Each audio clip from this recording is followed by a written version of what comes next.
A beautiful fall day getting to the end of October. I'm Ty Higgins and this is Cab Cam. We're in Wyandot County talking with Jack Leslie. Now you might know Jack because he's a farmer here in Wyandot County. You also might know him because he is the county president of the Ohio Farm Bureau Federation. And Jack, first of all, kind of tell me how harvest is going. You got off to a good start for, not such a good reason, but a good reason for you. A little extra help from your brother who was part of that whole government shutdown. He usually isn't here that early on, but you got an extra hand there. Yeah, my brother Joel works for the government, and he said he was happy for his vacation. He got to come up, run the combine, drive the trucks and that kind of stuff and help us out. That made things move along even that much better. So hopefully we'll get done in real good time this year. Hearing a lot of surprising numbers on both the corn and the soybeans. Where are you at range-wise, and how surprised are you and pleasantly surprised this year? Well, most of our beans have been running anywhere from 35 to 61. Most of the beans were hurt this year have been basically just from the wet holes. We got the beans in, they all came up real nice, and then we got hammered with a couple big rains, and that really hurt the yield a little bit. But as far as corn goes, corn yields have been running real well, around 180, 190 in that area dry.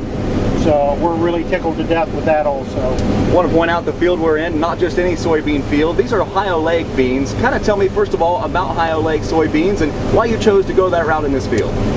Okay, Monsanto came up with these soybeans, and they're a high oil bean. They got started. We really got interested in them, being the County Farm Bureau president, that they were going to use them for cooking oil, and it makes real good oil for that. And then they start experimenting with oil and grease and that kind of stuff.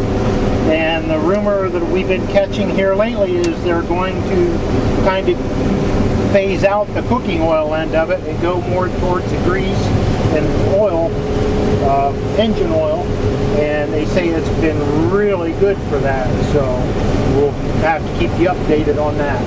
It plants like a soybean, it grows like a soybean, harvests like a soybean. What changes do you have to make, if any, in order to go this particular way? Really, there's no changes to do. The only hoops you kind of got to go through is that they are not approved for commerce at this time.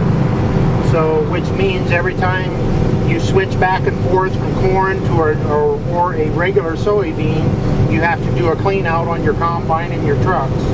But other than that, there's not a whole lot of stuff that you have to do. They do have a premium for raising the beans and that kind of incentives. So it's worked real well with our operation. Jack Leslie, a farmer here in Wyandot County, also an Ohio Farm Bureau County President, as he mentioned. A pleasure to be able to ride along with him today as he continues with Harvest 2013. From Wyandot County, I'm Ty Higgins with the Cab Cam on the Ohio AgNet, and we'll see you down the road.